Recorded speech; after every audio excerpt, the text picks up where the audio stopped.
Hello and welcome to my YouTube channel Easy English with Swati.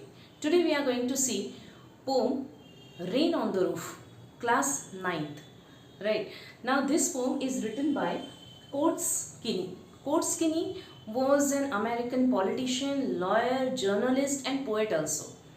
अब rain के बारे में हम ये जुलाई महीने में बात करने वाले हैं. रेनी सीजन है and let us talk about this pome.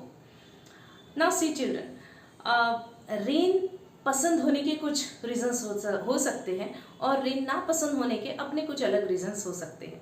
तो रेन पसंद क्यों होती है? जैसे कि गर्मा गर्म पकौड़े खाने हैं आपको रेन में, राइट? मिट्टी की भीनी भीनी खुशबू आती है, गर्मी से छुटकारा होता है. So these might be the reasons. अब रेन ना पसंद क्यों होती है किसी किसी को? मक्खियाँ आती हैं, हर तरफ कीचड़ होता है, कहीं बाहर जा नहीं सकते.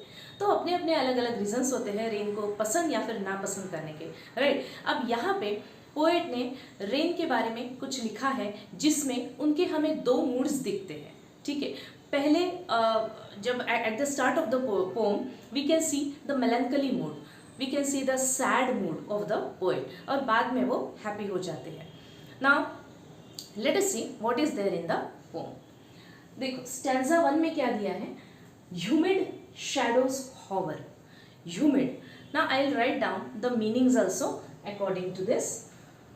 Humid means full of moisture. Full of moisture. Okay. Shadows. Shadows means black clouds. Black clouds hover that move around. Hover means move around. Now melancholy means sad. Bliss is happiness. ठीक है. Now see what the poet wants to say. अब poet बोलते हैं कि humid shadows hover. Humid means which is full of moisture. Shadows means black clouds and hover means move around. अब rainy season में हमेशा ये देखा गया है कि ब्लैक क्लाउड्स जो है ना, जो फुल ऑफ मॉइस्चर होते हैं, जिसमें पूरा पानी भरा हुआ होता है, ऐसे क्लाउड्स हॉवर करते हैं. Hover means they move constantly around, right, in the sky. Continuously वो ना ऐसे इर्द गिर्द घूमते रहते हैं स्काई में. तो वो पूरा जो स्काई है वो पूरा घिरा हुआ है इस तरह के आसमान, इस तरह के ब्लैक क्लाउड से. Now what happens? They cover the starry spheres. जो स्टार्स थे ना उनको पूरा कवर कर दिया है, और इसी वजह से जो डार्कनेस है, अभी जो डार्कनेस वो देखते हैं poet, that is a melancholy which is a very sad. इस तरह का डार्कनेस उन्हें बिल्कुल पसंद नहीं आता. वो मेलैंकली डार्कनेस है, it is very sad, it is very gloomy. वो हमें ना उदास सा कर देता है. तो ऐसे में पोएट के मन में ख्याल आता है कि आसमान जैसे रो रहा है. वो जो रेन ड्रॉप्स सब गिरते हैं वो क्या है? They are nothing but the tears of the sky. Bliss. Now bliss means happiness. अब यहाँ पे पोएट बाहर नहीं है. पोएट अपने कॉटेज चेम्बर में, मतलब अपने बेडरूम में आराम से अपने बेड पर तकिए पे सिर रख के लेटे हुए हैं. सो दिस इज द ब्लिस. ये एक हैप्पीनेस है कि भाई ऐसे बारिश शुरू है और हम अपने घर में तकिए पर सिर रख के अपने बेड पर लेटे हुए हैं, listening to the pitter patter sound of the rain. और पोएट भी वही कर रहे हैं. रेन जो अभी बाहर जो ड्रिजलिंग हो रही है उसका जो आवाज़ है, जो रूफ पे गिर रहे हैं जो रेन ड्रॉप्स, उनको वो सुन रहे हैं. सो this is all given in stanza number 1. Now stanza number 2. First of all I will write down the difficult words here. Tinkle. Tinkle means what? Light ringing sound. Light ringing sound. Shingles. Shingles means rectangular wooden tiles. Rectangular wooden tiles. Busy being the poet himself.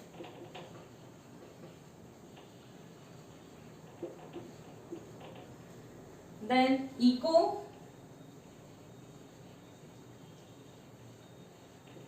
Repeated sound. Woof. Threads woven across the loom. एक बार ये difficult words हमने लिख दिए, अब आसान हो जाएगा समझने के लिए। See tinkle, tinkle means light ringing sound. किसका light ringing sound? Obviously of the rain drops. कहाँ पर? On the shingles. Shingles means rectangular wooden tiles. यहाँ पे रूफ की बात चल रही है, रूफ के ऊपर ये सब रेनड्रॉप्स गिर रहे हैं। तो रूफ किससे बना है? रेक्टेंगुलर वुडन टाइल्स से। तो उसके ऊपर जो रेनड्रॉप्स गिर रहे हैं ना, उसकी जो पीटर पैटर जो आवाज है, उसको पोएट बोल रहे हैं it is a light ringing sound. ये जो टिंकलिंग है ये मैं सुन रहा हूँ। इको, अब ये जो आवाज है ये रिपीटेड आवाज है, मेरे मन में उसका इको साउंड आ रहा है। अब ऐसे में क्या हो रहा है? ड्रीमी फैंसीज, बहुत से ड्रीम्स आ रहे हैं, बहुत से ख्याल आ रहे हैं पुराने। बिजी बीइंग, बिजी बीइंग ये पोएट ने खुद के लिए बोला है, पोएट हिमसेल्फ, कि मैं अभी यहाँ पे अपने बेडरूम में लेटा हुआ हूँ, listening to this pitter patter sound of the rain drops. अब मैं बहुत ही बिजी हो गया हूँ। क्यों बिजी हो गया हूँ? क्योंकि मैं ना, मेरे दिमाग में अलग अलग ख्याल आ रहे हैं, अलग अलग पुराने यादें आ रही है, इसलिए मैं इसमें बहुत बिजी हो गया हूँ। 1000 रिकलेक्शंस, बहुत सारी, एक नहीं, थाउजेंड ऑफ रिकलेक्शंस, मतलब अलग अलग पुरानी यादें आ रही है। Weave air thread into woof, woof means threads woven across the loom. ये एक बहुत ही ब्यूटीफुल सा थॉट पोएट ने दिया है यहाँ पर। देखो हैंडलूम हमने देखा है, राइट? तो हैंडलूम के ऊपर एक एक जो धागा होता है वो ऐसे डेलिकेट सा जो धागा है ना, वो आके वहाँ पे रह जाता है लूम पर। ऐसे बहुत से धागे आने के बाद में क्लॉथ बनता है। तो यहाँ पे एक बहुत ही प्यारा सा थॉट है, पोएट बोल रहे हैं कि एक एक जो धागा है, अब यहाँ पे धागा एयर थ्रेड, मतलब एयर जो है ना, वो एयर को ही पोएट ने बनाया है धागा। ठीक है, वो थॉट क्या बोलते हैं कि एयर जो है वो एयर ना होके वो एक धागा है, धागे के रूप में एयर आ रही है। किसको लेकर? मेरी पुरानी यादों को लेकर। तो एक एक यादें, पुरानी जो जमाने की यादें हैं, वो एक एक एयर के थ्रू, मतलब धागे के थ्रू आ रही है, मेरे मन में आके बस रही है। See what a beautiful thought over here. So this is all given in stanza number 2। अब क्या है वो यादों में? Let us see in stanza number 3. Again, I will write down the words here. Gone means gone by.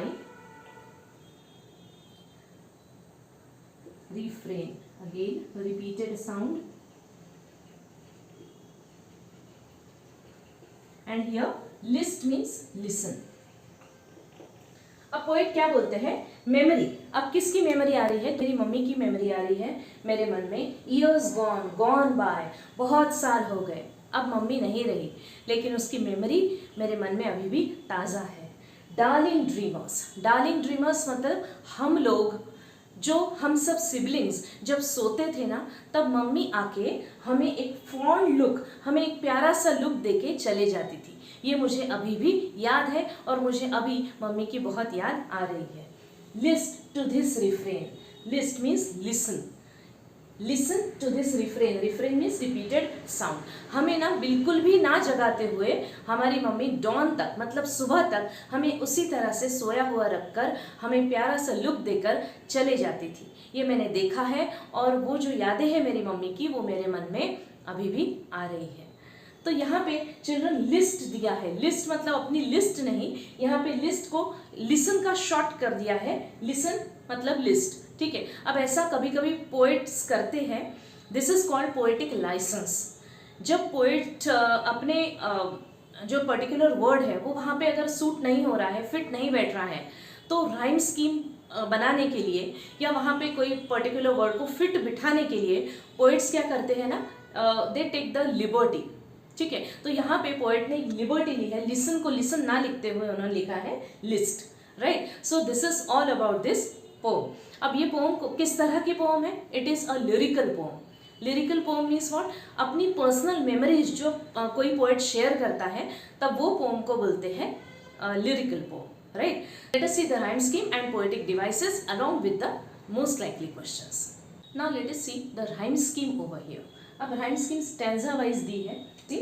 Hover, spheres, darkness, tears. यहाँ पे कौन से दो ऐसे वर्ड्स हैं जो एक दूसरे को राइम करते हैं? That is spheres and tears. ठीक है, तो हॉवर को हम दे देते हैं number A, spheres would be B, darkness C and tears और स्फीयर्स, ये दो एक दूसरे से मैच करते हैं, so again B.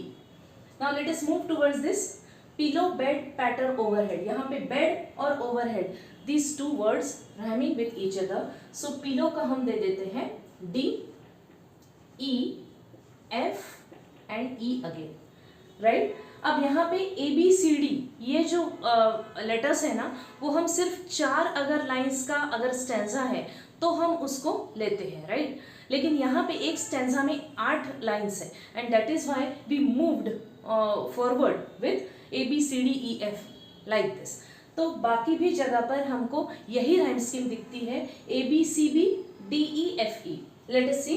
Shingles A, heart B, fancies C, और heart and start again rhyme with each other, so it is B. Let us move further. D, E, F, E. Shingles, heart, fancies, start. So B, B, then recollections, woof, pattern, roof. Woof and roof match with each other, that is why E, E. Again, same here. Mother A, agone by. Dreamers C, dawn and agone matches. So here B. Then D, E, F and E. Me, refrain, दोनों तो match नहीं होते, लेकिन refrain और rain match हो रहा है, so D, E, F, E. So all over one rhyme scheme goes, that is A B C B and D, E, F, E. ये rhyme scheme पूरे तीनों stanzas में आ रही है. Now let us see the poetic devices. Humid, hover, first line में है, right? तो humid and hover, H का sound आ रहा है. When there is a repeated sound, not the letter. When there is repeated sound at the start of any of the word, then it is alliteration. Alliteration. अब alliteration हमें कहाँ पे दिखता है? Starry spheres. यहाँ पे भी same. Press the pillow, lie, listening. ये चारों जगह पे हमें दिखता है alliteration. देन डार्कनेस वीप्स, यहाँ पे एलिट्रेशन नहीं है, तो क्या है? यहाँ पे हमें दिखता है personification.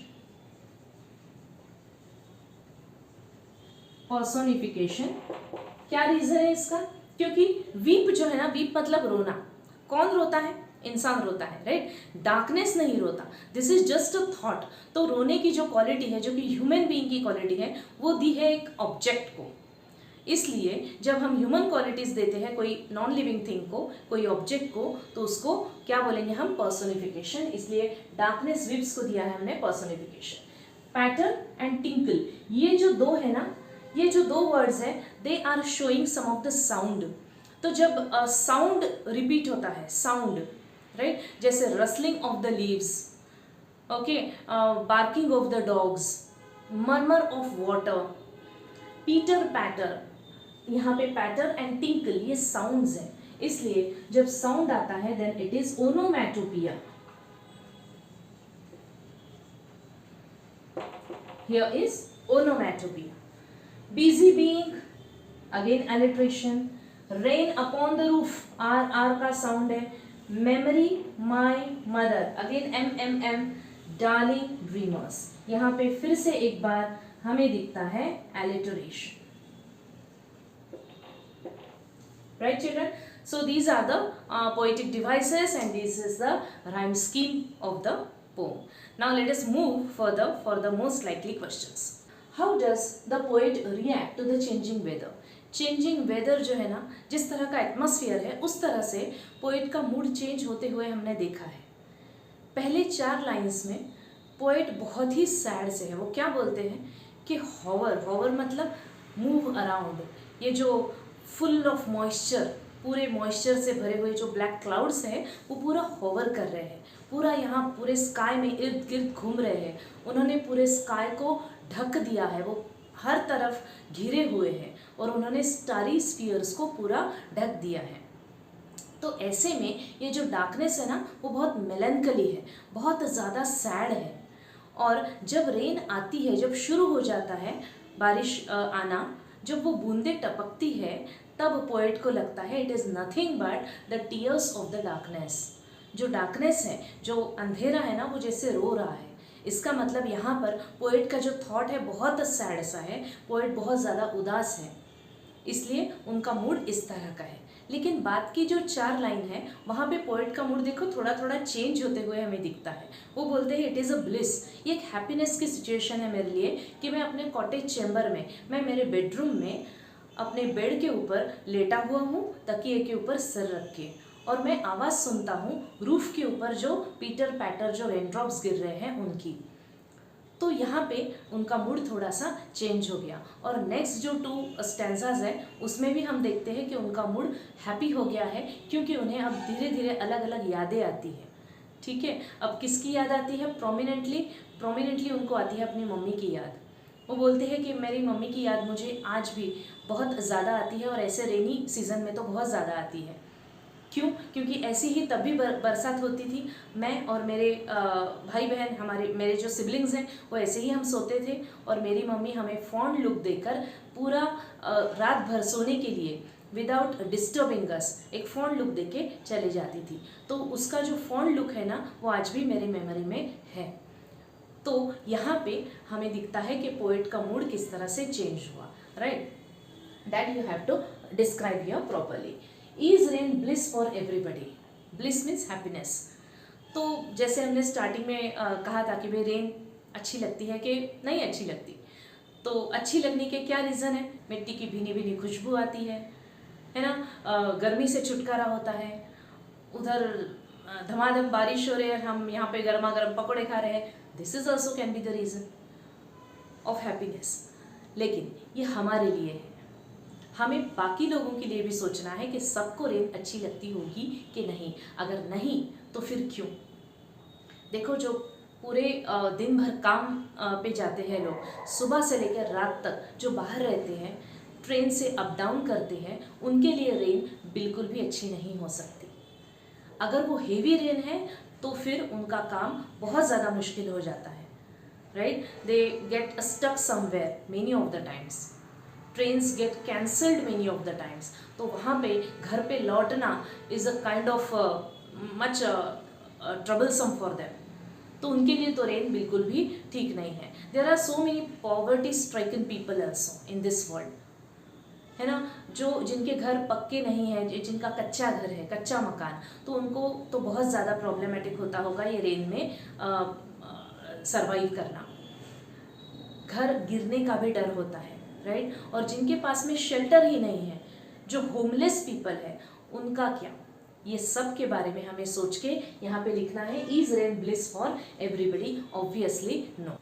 Do you like rain? Reason this. क्या आपको रेन अच्छी लगती है? अगर हाँ तो आपको अच्छे से डिटेल में लिखना है कि क्यों अच्छी लगती है, और अगर नहीं तो वो भी आपको डिटेल में लिखना है कि क्यों अच्छी नहीं लगती। So these are some of the most likely questions here in this poem Rain on the Roof. Hope you understand these many things. If you don't understand, please do write and like and share my video, subscribe my channel. Thank you so much.